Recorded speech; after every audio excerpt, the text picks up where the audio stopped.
Sena, um novo olhar sobre o esporte.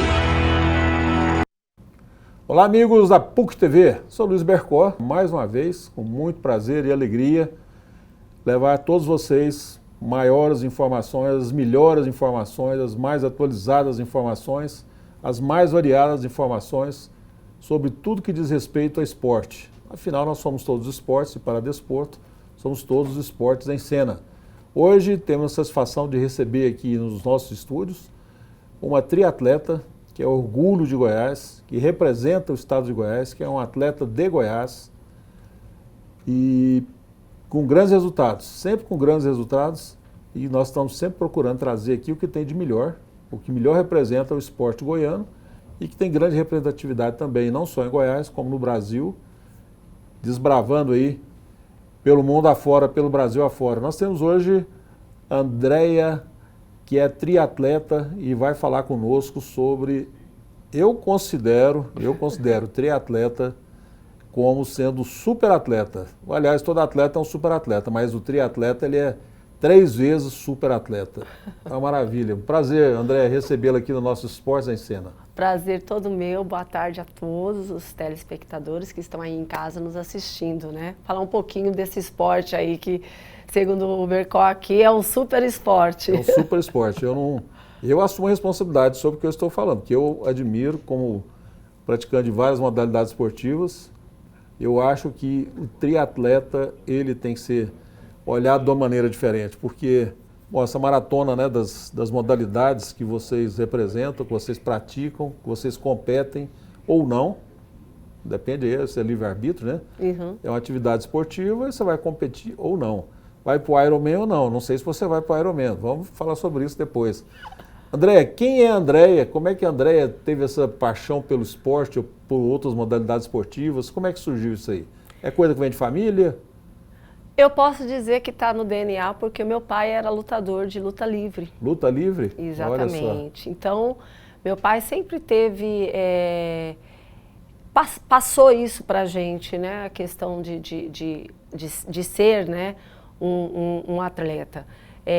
Mas eu venho de uma época onde as escolas, né, oferecia também muita atividade física, educação física literalmente. Nossa, né? Nem fala nisso, tô saudade, hein? Exatamente, você como educador também físico, aí como foi educador professor, e como sabe disso. Também sofri muito com a educação física, a gente pensava que fosse sofrimento, mas era um prazer. Né? Era um prazer, então. Eu tive essa oportunidade, então na escola eu pratiquei aí vôlei, handball, ginástica de solo, né, que eram os esportes que a disciplina fazia os alunos praticar, né, dependendo lá da série que ele estava, cada ano era um esporte que nós tínhamos que fazer. Então eu sempre tive o esporte.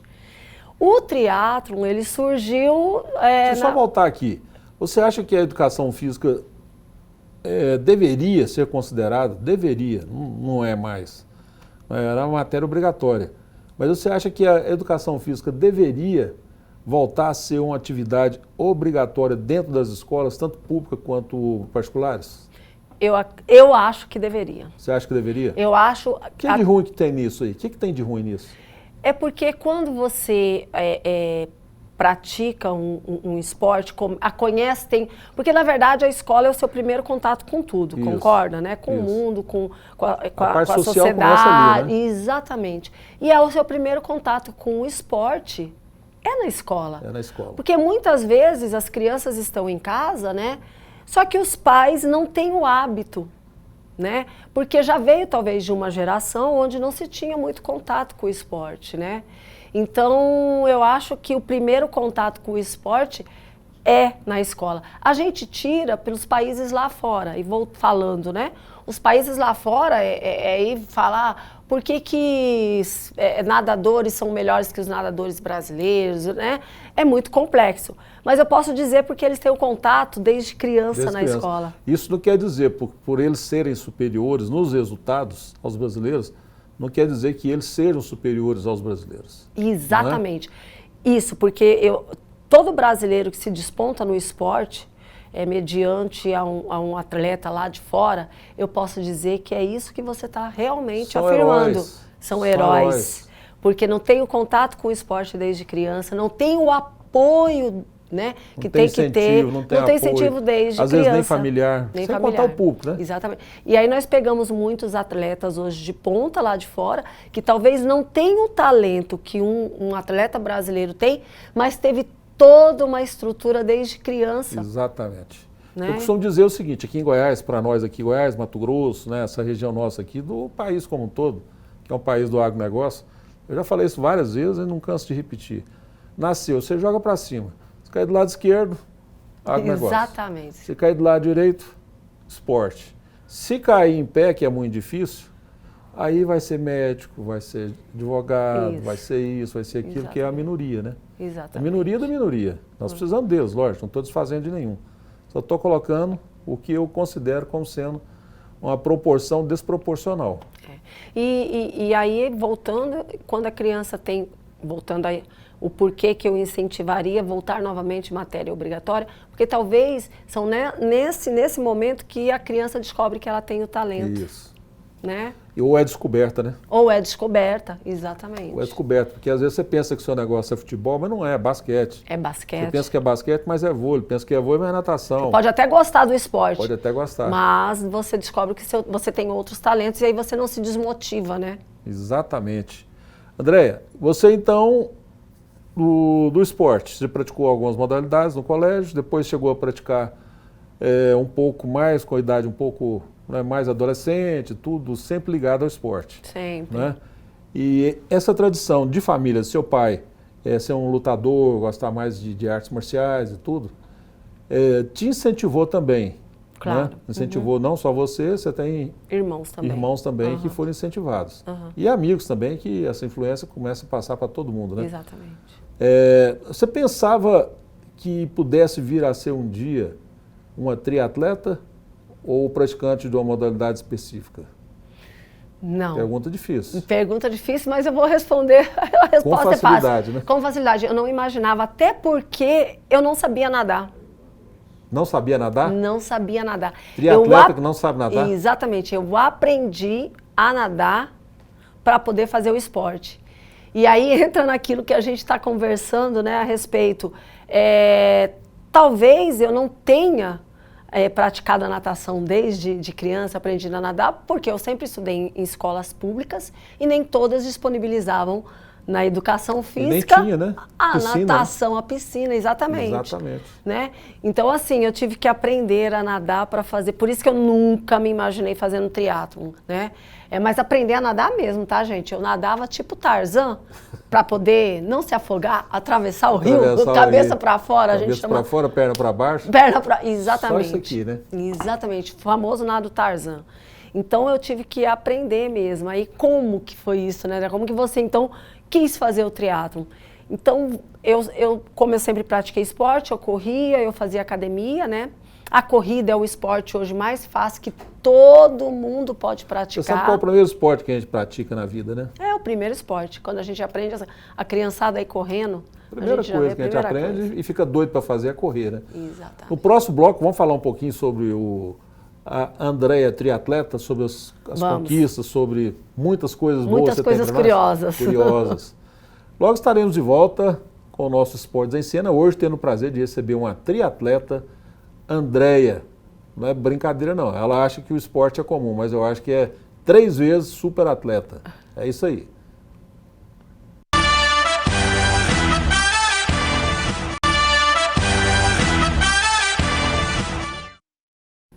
De volta aqui pela PUC TV com o nosso Esportes em Cena, hoje recebendo a triatleta Andréia. Andréia que tem uma vida muito bacana, já nos contou parte dela aqui na abertura do programa. E agora, Andréia, nós gostaríamos de saber mais sobre o lado profissional, as competições. Nós temos alguns vídeos, algumas fotos e tudo, com torcida, né, participando, inclusive. Sim, isso é muito legal. Com torcida. Quando eu vi os vídeos, eu fiquei arrepiado, porque eu sempre gostei muito de jogar com torcida contra. Achava ótimo torcida contra. Mas quando é a favor é diferente. Né? Nesse caso aqui é bem diferente, motiva, né? É um amor muito grande, É um né? amor, é um amor. É Você um reconhecimento. Exatamente. Você pode comentar para a gente aí sobre cada um desses vídeos, por enquanto fotos, né? Isso. Na verdade, agora, bom, primeiro, né, o que é o triatlon, né? Envolve 3 modalidades, por isso que o Bercó está aqui falando que é um super, né? Tem que ser super atleta, que é a natação, o ciclismo e a corrida. Essas fotos que estão passando aí foi da competição que eu fiz agora em maio, em Florianópolis, que é onde ocorre uma das etapas do Ironman Brasil. No caso, né, aqui seria o Brasil, mas são etapas no mundo todo. E no Brasil, especificamente em Florianópolis, essa competição aí, a gente nada 3.800 metros no mar, ou seja, quase 4 quilômetros. Depois pedala 180 quilômetros de bike. E depois de 180 quilômetros de bike daqui em Brasília, a gente vai correr uma maratona. 42 quilômetros. São 42 quilômetros? São 42 quilômetros. Vocês correm a maratona, não são... Pra mim era só o quarto de maratona, 10 mil? Não, 42 quilômetros. 42? Aí é um Ironman. E, então essas fotos foi dessa prova agora, que aconteceu no último final de semana. Olha aí, o pessoal torcendo.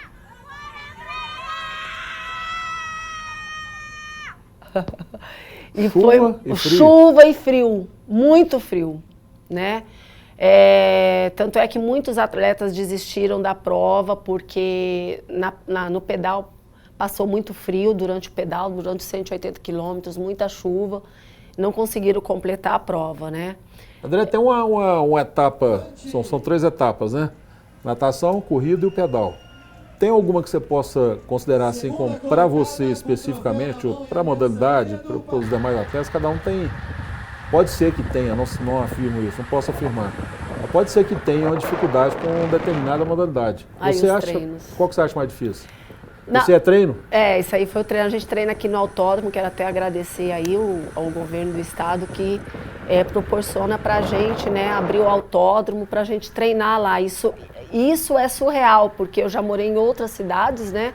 E a gente não tem essa estrutura para treinar. A gente treina na rua, ciclismo, e é muito perigoso. Porque, correndo risco, porque o tempo todo. Então, né, a gente treina lá no autódromo, realmente agradecer aí pela liberação. Quando você treina no autódromo, você treina quanto tempo? Dá quantos quilômetros ali esse período de treinamento? Depende muito pro tipo de prova que nós estamos nos preparando. No caso aqui pro Ironman, que eu tenho que pedalar lá no dia 180 quilômetros e depois... Em quanto tempo? Oi? Quanto tempo normalmente esses 180 quilômetros? Na verdade... Mais ou menos. Para uma pessoa, digamos assim, normal que não é normal. Vocês não são? Até em 6 horas. 6 horas? É um tempo legal para fazer a bike. 6 horas. 6 horas, a média de 30 km por hora. Exatamente, a média de 30 é bom, tá?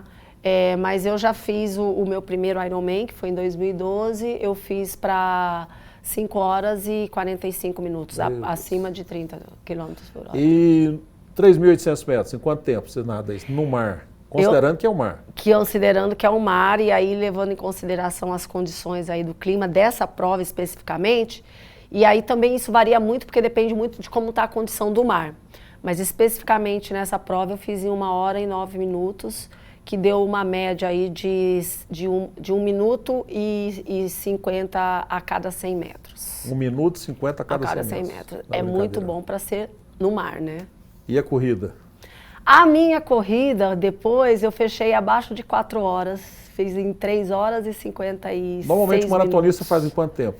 Um maratonista bem treinado, aí vamos falar de não profissionais. Não profissionais, né? Eu não sou um atleta profissional. No seu caso, né? Digamos, os meros mortais, geralmente depois de pedalar 180 quilômetros, ou não, vamos falar sem pedalar.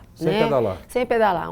Para uma mulher aí, dependendo do nível dela, 3 horas e 40, 3 horas e 35, vai variar muito do atleta e da idade, né? E como que é a hidratação durante esse período que você passa no mar, passa pedalando e correndo? A hidratação de que maneira é feita? No mar, a gente consegue, eles quebram em 2 voltas de 1.900 metros. Então, você faz 1.900 metros, você sai da água, aí você se hidrata, toma água, tá? Ou come um gel. Tem que sair. E aí, depois a gente volta e faz a outra perna de 1.900 metros. Todos têm que sair? Todos têm que sair. Mas é só esse tempo também, só para hidratar e voltar. Só para hidratar e voltar. Eles colocam uma boia, né? Na areia, na praia, e aí você sai, contorna essa boia. Nesse contorno de boia tem as pessoas te entregando água da prova, os staffs, você toma água e você volta para o mar. O staff, ele é da organização ou é do local? É da organização. Da organização. Não tem nada a ver com o país sediante, não? Ou a cidade, o local, não? Não. É da organização, a organização pega, no caso lá, os staffs eram de Florianópolis, mas é tudo pela organização. Tudo pela organização. Quem não existe bairrismo, né? Todo mundo tratado por igual, né? Todo mundo tratado por igual. Tá certo. Alimentação também, não? Então, aí a alimentação, a gente se alimenta durante o pedal e durante a corrida, e aí para ficar mais prático, né? A gente hoje tem os suplementos que é em forma de um gel que vem dentro de um saquinho plástico que a gente vai comendo. Com o tempo a gente vai enjoando, né? Então aí cada um leva aquilo que treinou para comer, tem isso, tá? Porque você não pode ir lá no dia da prova comer algo que você não comeu durante os treinos, né? Porque você pode passar mal, te dar, enfim, né? Algo de estômago, de intestino. Então você tem, tudo é treinado. Uma prova dessa, você tem que treinar tudo. Né? Não é só o físico, né? Você tem que treinar o seu intestino e seu estômago também. Da lógica, do organismo de uma maneira geral, né? E aí alguns atletas levam bisnaguinha, ou levam bisnaguinha, aquele pãozinho, ou levam castanha, que é algo salgado para compensar um pouquinho, ficar tomando só gel, porque enjoa. E muita água. Muita água. A hidratação é a alma do negócio, né? A hidratação... Tanto faz estar dentro da água. Às vezes você está dentro da água, pensa que não está faltando água no seu organismo, mas está. Mas está. Isso é muito importante. Do mesmo jeito. Muito legal. O treinamento, durante o treinamento, você tem essa mesma preocupação com a alimentação, com a hidratação que a prova exige, ou no treinamento é diferente? Não, a gente tem que ter, e a gente tem que se preocupar mais ainda, e uma prova dessa a gente tem que ter é necessário ter o acompanhamento com a nutricionista.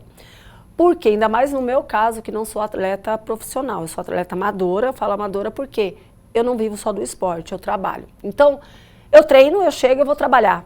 Eu não tenho aquele período para descansar, para me recuperar.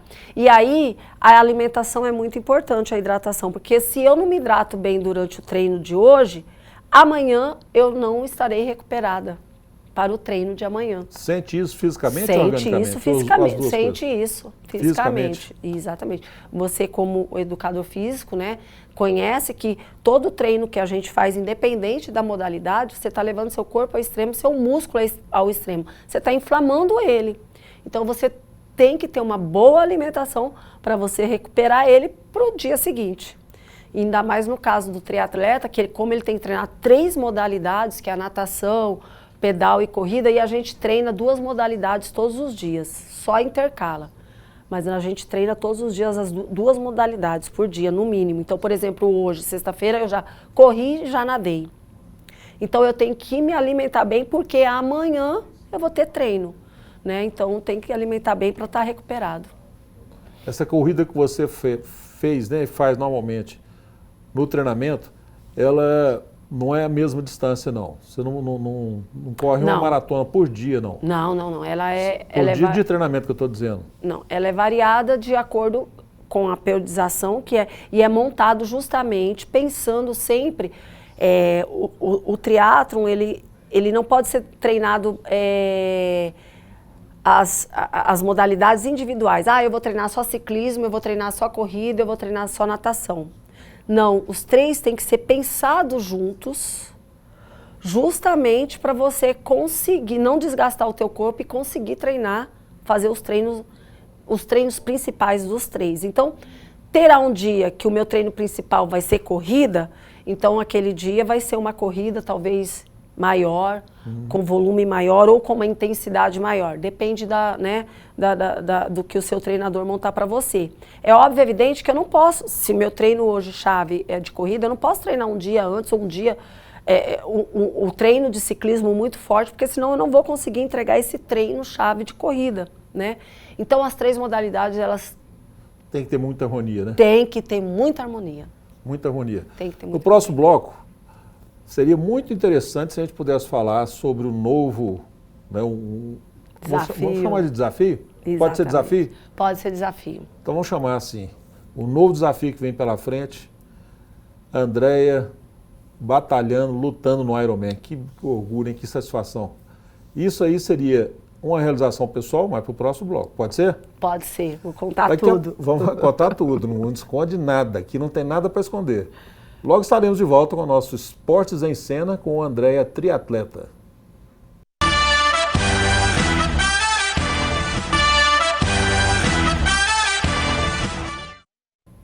Estamos de volta aqui com o nosso Esportes em Cena pela PUC TV, bem rapidinho, para nós conseguirmos tirar o máximo possível da Andréia, nossa triatleta. Andréia, desafio, Ironman, Mundial, desafio, o que você acha? Desafio. Desafio? Foi desafio. É uma meta que foi alcançada? Foi uma meta alcançada. Na verdade, era para ser uma meta, né? Eu tinha na cabeça que eu ia fazer o Ironman e eu ia vaga para Kona, que é o Mundial do Ironman, porque o Ironman nasceu em Kona, no Havaí. Então tem as provas que a gente compete para conseguir o índice, para poder ir para o Mundial. Quantas provas são? Na verdade, são provas no mundo todo, No né? mundo Mas todo. para classificação, geralmente, você tem umas 6 chances, 6 provas para fazer, né? Para você tentar o índice, isso. Aqui Se você no conseguir Brasil, na primeira e as outras 5... aí você pode fazer. índice? O duro é o corpo aguentar, né? Pois é. Mas você pode fazer até conseguir. No meu caso aí, eu sempre... na verdade, o Mundial, ele é o ápice para quem faz esse tipo de prova. Eu costumo dizer... Costumo não, é as Olimpíadas do mundo do triatlo longo, do Ironman. Então, quem consegue ir para o Mundial, a vaga para o Mundial é como se estivesse conseguindo uma vaga para ir nas Olimpíadas, no triatlo olímpico, que é a distância para as Olimpíadas, né? Então, ir para o Mundial do Ironman é o ápice do esporte, né? É o ápice. 99% dos triatletas que fazem Ironman, essa prova longa, o sonho é ir para o Mundial do Ironman. E eu consegui sem pretensão, porque na minha preparação agora para fazer o Ironman, que eu fui para fazer um Ironman comemorativo dos meus 50 anos de idade e de 21 anos de triatlon, eu descobri um tumor e eu fiz uma cirurgia, fiz tratamento, só que eu falei, eu não vou deixar de fazer o Ironman. Os treinos teve que ser adaptados para minha condição física. Você ficou parado algum tempo para recuperar? Para fazer, né, a cirurgia e recuperação. E a recuperação. E aí quando eu voltei, eu tive que fazer algumas adaptações. Quando você voltou, você teve que começar tudo de novo. Tudo de novo e adaptações. E eu não podia fazer treinos muito longos. Meu treinador, o Rodolfo, inclusive um abraço, ele está indo agora, ele está lá fazendo o Mundial do Meio Ironman, viajou. E aí a gente adaptou.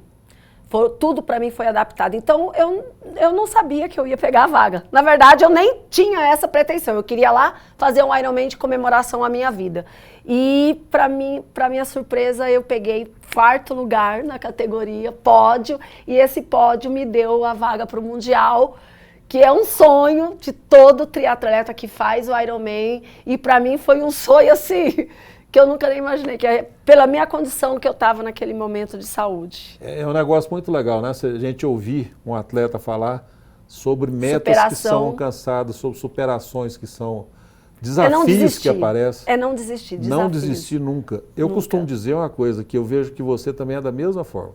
Eu nunca perdi na minha vida. Com vôlei, com basquete, com handebol, com tênis, com qualquer um, nunca perdi. Sempre alguém ganhou de mim. Mas eu não perdi para ele, porque eu dei tudo que eu podia. Que você podia, exatamente. Tudo. E a minha meta era quem ganhou de mim, não quem eu ganhei. Eu queria sempre o melhor. E aí, como eu não estava esperando, a vaga para o Mundial não estava esperando, e a viagem é uma viagem cara. E é agora em outubro, tá, gente? Eu já estou no ciclo do Ironman, já estou treinando, começando a treinar aí, volume alto já, porque agora é dia 14 de outubro. Eu estou fazendo uma rifa de um equipamento meu, de uma bike, de uma bicicleta, justamente para me arrecadar o dinheiro para mim ir pro Mundial, né? Não vou desistir, eu vou. Não vou desistir. Não vou desistir, eu vou. Não vou. E o Estado de Goiás, independente de qualquer coisa, nós estamos falando de esporte, o Estado de Goiás não pode abrir mão de ter um atleta como você nos representando. Não.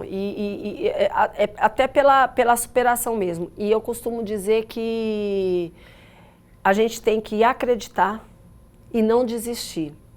Porque no final, gente, aí ó, eu sou prova disso, no final tudo dá certo, né?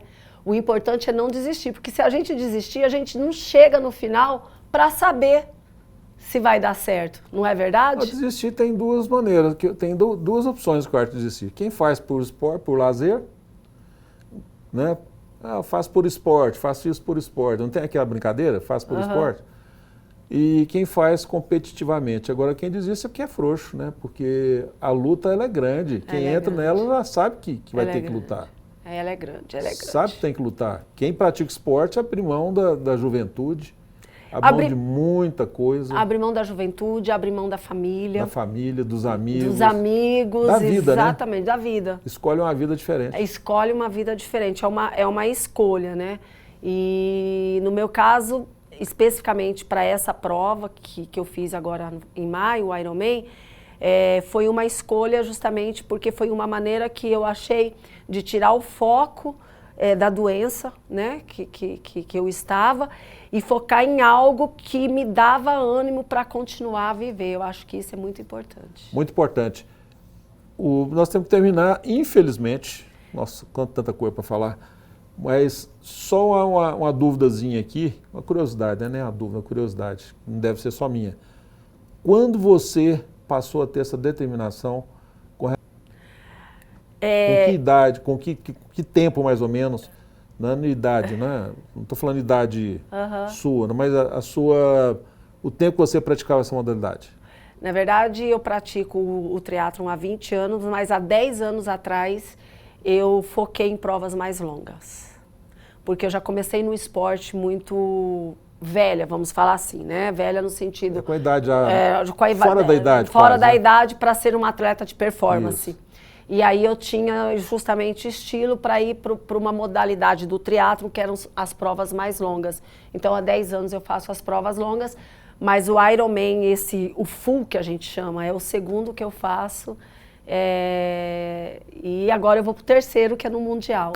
Nossa. E aí, né, como eu falei, eu tô fazendo a rifa, qualquer coisa, se alguém quiser colaborar, eu tô rifando uma bicicleta de carbono, uma Speed, que é uma das minhas bicicletas, tá?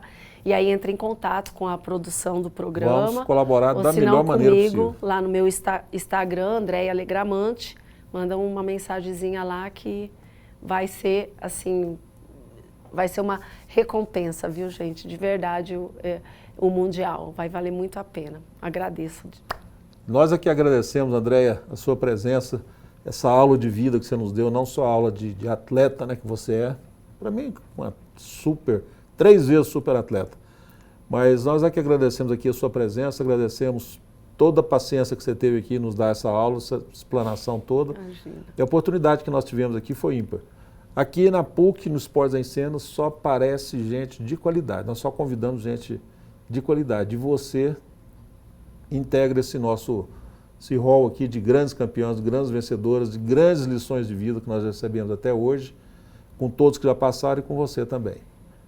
Agradeço muito, muito obrigada pela oportunidade de falar um pouco do esporte e de passar também para as pessoas que estão um pouco desacreditadas da vida, saber que a vida é linda e que ela está aí para ser vivida. Vale a pena enfrentar, né? Vale a pena enfrentar. É uma luta longa, mas com bons resultados, com bom e satisfatório. Vamos embora então? Vamos! Legal. Agradecendo a Andréia mais uma vez, essa super atleta, 3 vezes super atleta, que representa o Estado de Goiás, estará representando pela 3ª vez agora o Estado de Goiás no Ironman, no Mundial Ironman. Brincadeira, isso aí é muita coisa para mim. Um abraço a todos, estaremos de volta no nosso Esportes em Cena aqui pela PUC TV, lembrando mais uma vez que somos todos esportes e para desporto, somos todos Esportes em Cena. Um abraço, até a próxima.